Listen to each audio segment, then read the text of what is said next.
మిరప రైతుపై ముప్పేట దాడి అంటూ అనంతపురం ఈనాడు ఎడిషన్లో ఒక వార్త శనివారం వచ్చింది. చూద్దాం ఏంటది. పూత దశలో పంటకు నల్ల తామర ముప్పు, అమ్ముకునేందుకు నానా తంటాలు. ఎండు మిరప ఉరవకొండ, రాయదుర్గం, కళ్యాణదుర్గం ప్రాంతాల్లో ఎక్కువగా సాగవుతోంది. భారీ పెట్టుబడులతో కూడిన ఈ పంట వేసిన రైతులను ఇప్పుడు కష్టాలు చుట్టుముట్టాయి. సాగు దశలో, మార్కెటింగ్ దశలో ఇబ్బందులను అధిగమించలేక రైతులు దిక్కుచోసని స్థితిలో అల్లాడిపోతున్నారు. తుంగభద్ర ఎగువ కాలువ, హంద్రీనీవ ప్రధాన కాలువల్లోని సాగునీటితో పాటు బోర్లు, బావుల్లో నీటి ఆధారంగా ఈ ఏడాది 50,000 ఎకరాల్లో సాగైంది.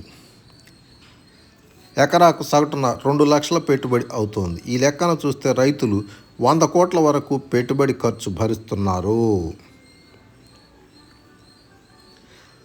సస్యరక్షణ చర్యలు చేపట్టాలి.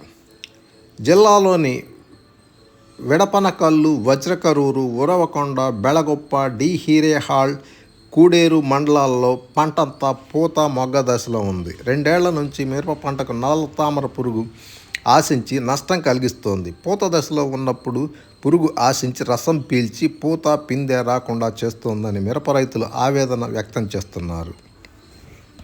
నల్ల తామర పురుగు నివారణకు స్పైనోసాడ్ 0.25 ml 1 లీటర్ నీటికి, స్పైరోటెర్రామెట్ 0.75 ml 1 లీటర్ నీటికి, ఫిప్రోనిల్ 2.5 ml 1 లీటర్ నీటికి, fipronil plus imidacloprid 0.3 grams 1 litre నీటి చొప్పున మార్చి పిచికారీ చేసుకొని నివారించాలని చెప్పి నరసింహారావు ఉద్యానవన ఉప సంచాలకులు చెబుతా ఉన్నారు. ఇదిలా ఉండగా మార్కెట్ కష్టాలేంటో చూద్దాం.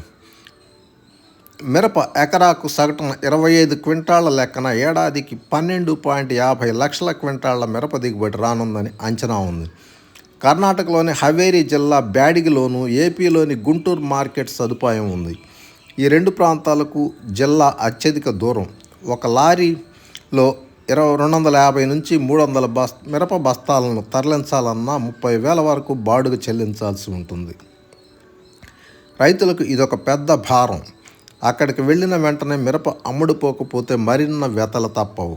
అనంతపురం రైతులు కర్ణాటక హవేరీ జిల్లా బ్యాడిగి మార్కెట్కు పంటను ఎక్కువగా తరలిస్తారు. 250 మంది రైతులు కర్ణాటకలోని హవేరీ జిల్లా బ్యాడిగి మార్కెట్ను మిరప నిల్వలు తరలించగా అక్కడి మార్కెట్లో ఏపీకి చెందిన మిరపకు వ్యాపారులు అత్యంత తక్కువ ధరను నిర్ణయించారు. ఈ ఏడాది మార్చి 11న కొందరు రైతులు ఆవేశానికి గురై పంటను తగలబెట్టారు. దీంతో అక్కడ పెద్ద ఎత్తున అల్లర్లు చోటు చేసుకొని 250 మంది రైతులను కర్ణాటక పోలీసులు గత ఎన్నికలకు ముందు అరెస్ట్ చేశారు. ఈ ఏడాది ఇబ్బంది. బ్యాడిగ కడ్డీ రకం క్వింటాల్కు 10,000, మిగతా రకాలు క్వింటాల్కు 15,000 పలుకుతూ ఉన్నాయి. కర్ణాటకలోని బ్యాడిగి, చిత్రదుర్గ, బళ్ళారి, ఏపీలోని అనంతపురం, కర్నూలు జిల్లాల్లోని శీతల గిడ్డంగుల్లో గత ఏడాదికి సంబంధించి 2.70 కోట్ల బస్తాల మిరప నిల్వలు ఉన్నాయి. అంటే 81 లక్షల క్వింటాళ్ల నిల్వలు ఉన్నట్టు. దానికి తోడు ఈ ఏడాది 12.50 లక్షల క్వింటాళ్ల దిగుబడి వచ్చే అవకాశం ఉంది. అనంతపురం జిల్లాలోని వివిధ వ్యవసాయ మార్కెట్ యార్డుల్లో మిరప క్రయ విక్రయాలు చేపడితే రైతులకు వెసులుబాటుగా ఉంటుంది. 300 కిలోమీటర్లు వెళ్లాల్సి వస్తుంది. చంద్రమోహన్, నింబగల్లు, ఉరవకొండ మండలం. హంద్రీనీవ నీటి ఆధారంగా 12 ఎకరాల్లో మిరప సాగు చేశా. బ్యాడిగ మార్కెట్కు ఇక్కడి నుంచి 300 కిలోమీటర్లు. అక్కడికి పంటను తరలించడానికి క్వింటాకు 400కు పైగా ఖర్చు వస్తుంది. ఇది రైతులకు భారంతో కూడుకున్న అంశం.